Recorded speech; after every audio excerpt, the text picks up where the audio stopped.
In this video, we're going to look at the absorption spectrum of hydrogen, and after you know the mechanism, it also explains why the neon absorption or the helium absorption spectrum looks like that too. Okay? Yeah. So we're going to talk about what happens there and why it looks like this.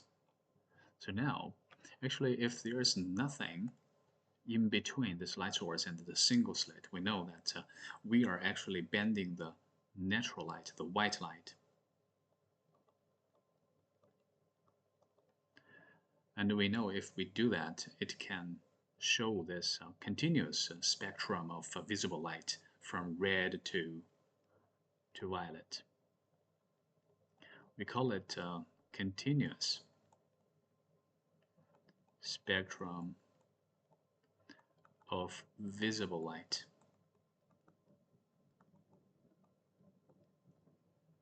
Yes? So this is a single slit. It functions as the initial bending of the light. So it gives the natural light, the initial shape. And it has this vague vertical stripes already. And then after another layer of diffraction grating, in this case, in this picture, um, it uses a prism here, right? After the light, passing through this, we can see this continuous spectrum of visible light.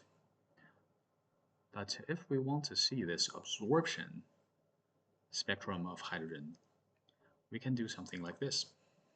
So we put a bottle of hydrogen between the light source and the single slit, and then we can see something like this. Very, very clearly, we can see the dark lines here. What happens is that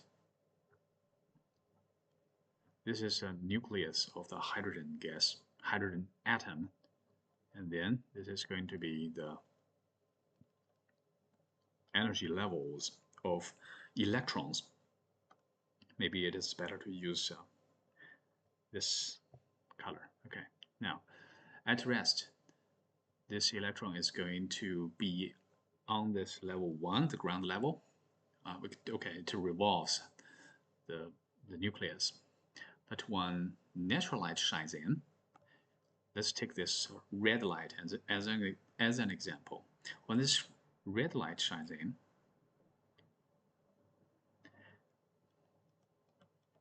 when it hits this electron, the electron gets energy.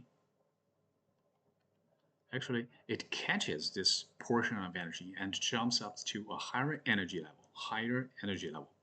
Say it jumps to this higher energy level. Let's say this is level 3. And actually, we don't care what energy level it jumps up to. We don't care that much about that one. What we care is that this portion of red light energy, is going to be absorbed by this electron. Because this electron gets this portion of energy, it can have the energy to jump up to a higher level. Does it make sense?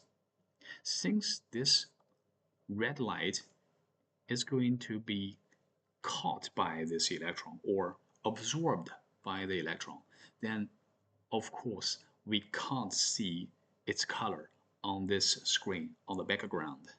So that's why it has this dark line here. So in the video of emission spectrum, I also explained why isn't there like why isn't here like a dark line in the red? Why is it going to be this one?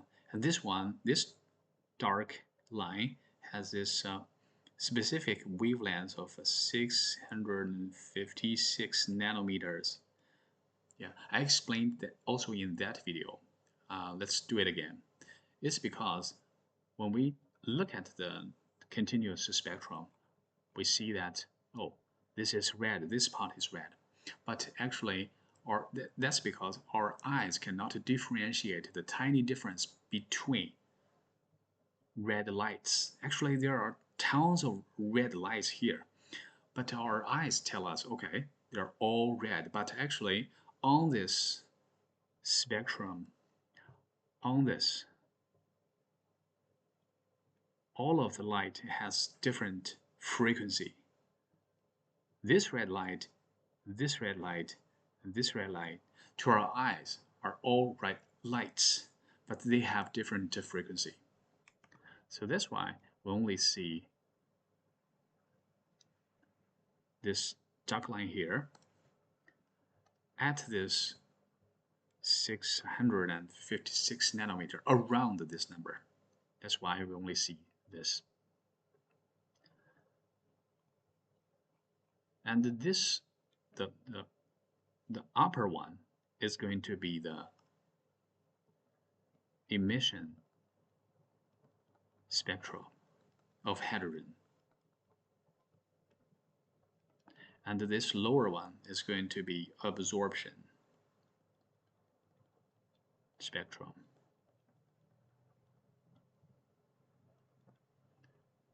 So that's why they complement each other. Yes? So for this emission spectrum, why it looks like that, you can check my emission video. So let's come back a little bit. For this, actually, I've got a question. You can think about it. So after the electron is excited because of this energy, it jumps higher, right? It jumps to a higher energy level. But after that, it is going to draw back to the ground level again. And this process is going to release energy. And it is going to release a kind of light, right? Why can't that make up this dark line? That is because when it jumps back, when it falls back, actually this kind of electron, the light it emits is going to scatter about in all the directions. Only a tiny part of it is going to shine through this slit, and it goes into this diffraction grating, and then it is going to be bent on the screen. And that part is really tiny part, and it is really dim light. So we don't see, even at this releasing phase, we don't see this dark line is going to be made up. That is not going to happen. So that's why we see the difference between the emission spectrum and the absorption spectrum. Okay, so I hope I have explained clearly of what is going on in the absorption spectrum and why we see something like this. Yeah, it also has everything to do with energy levels. And in this absorption spectrum, we care about this process.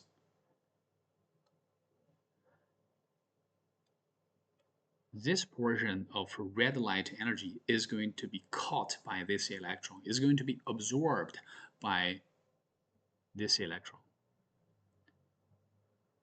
So this color, this red color, with this kind of wavelengths, is going to be dark lines on the screen.